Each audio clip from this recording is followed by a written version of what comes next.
The following opinions are solely those of BoatTest.com and its test captain. Hi, Captain Steve for BoatTest.com. The design team at Chaparral told me that they wanted to create a mid-size 22-foot twin-engine jet-powered boat, and they did it with a 223 Vortex VRX. I'm going to see how they've done. Let's start with a look at the seating. The seating area in the bow, you've got 13 inches for your legs to be in, 24 inches so we're not banging knees. The space across goes from 5 feet 9 inches to 3 feet 3 inches. Bolsters wrap completely around.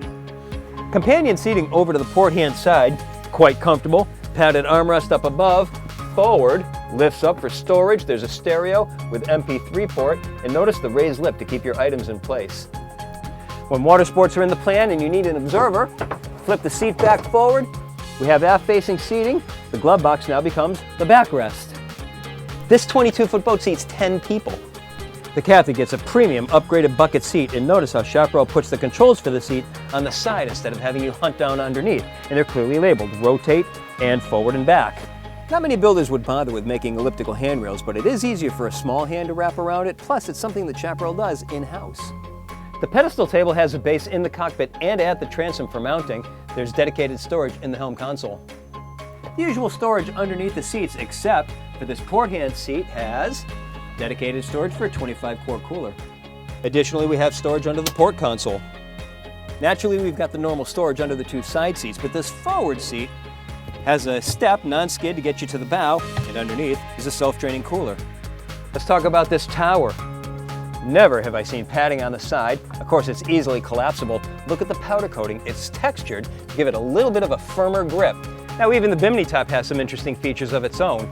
The hardware goes all the way around the perimeter, and normally we see tensioners right over the captain's head, and I've banged my head on those on more than one occasion. Here, the tensioner is moved to the center, out of the way. And look at the middle of the bimini. It's padded underneath to help reduce the flapping effect, plus chafing against the tower. Plus, we've got upgraded stereo speakers facing aft, and this is part of the stereo upgrade. That includes the 6.5-inch speakers in the cockpit, bow, and stern, plus one stereo remote at the transom, a controller underneath the glove box, plus a touchscreen controller at the helm. Swinging around to take a look at the helm, the whole panel is dark, eliminating any concern for glare. Two start-stop buttons over on the left-hand side just above the ignition. Rocker switches are clearly labeled, and in the center, a touchscreen display to easily cycle through all of the functions that you need. Let's take a look at the engine compartment. Hatch lifts with the help of two gas assist struts. We have a twin engine application in this boat, but they're both controlled from a single digital control at the helm. Inside we have a pair of 200 horsepower Rotax 4Tech engines.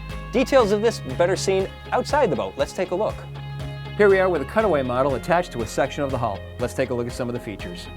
Let's talk about the reverse gate and the steering nozzle. Here's what we normally see: the reverse gate attached to the steering nozzle.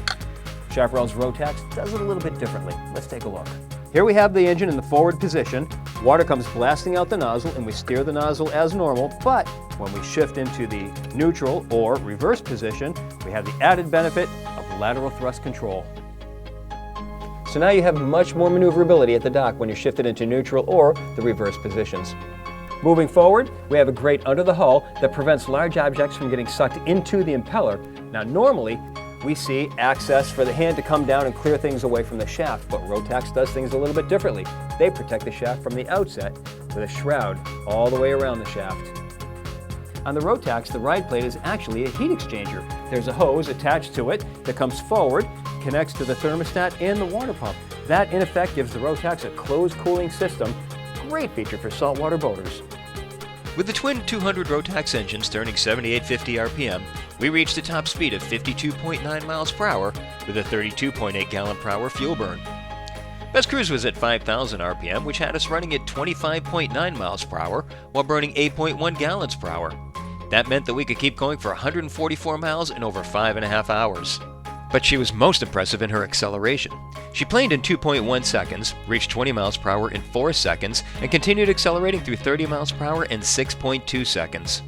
As soon as we hit the throttle, her Chaparral DNA became evident as she felt like every bit the sport boat that she is. Turns were at a sedate 10-degree roll with an expected carve and no hint of chine walk. Performance turns caused her to spin out as expected and launch in the opposite direction. Wave penetration was also characteristically Chaparral, with a clean slice through and spray kept low and wide for a dry ride. Well, that's my look at the 223 Vortex VRX from Chaparral. For BoatTest.com, I'm Captain Steve. We'll see you on the water.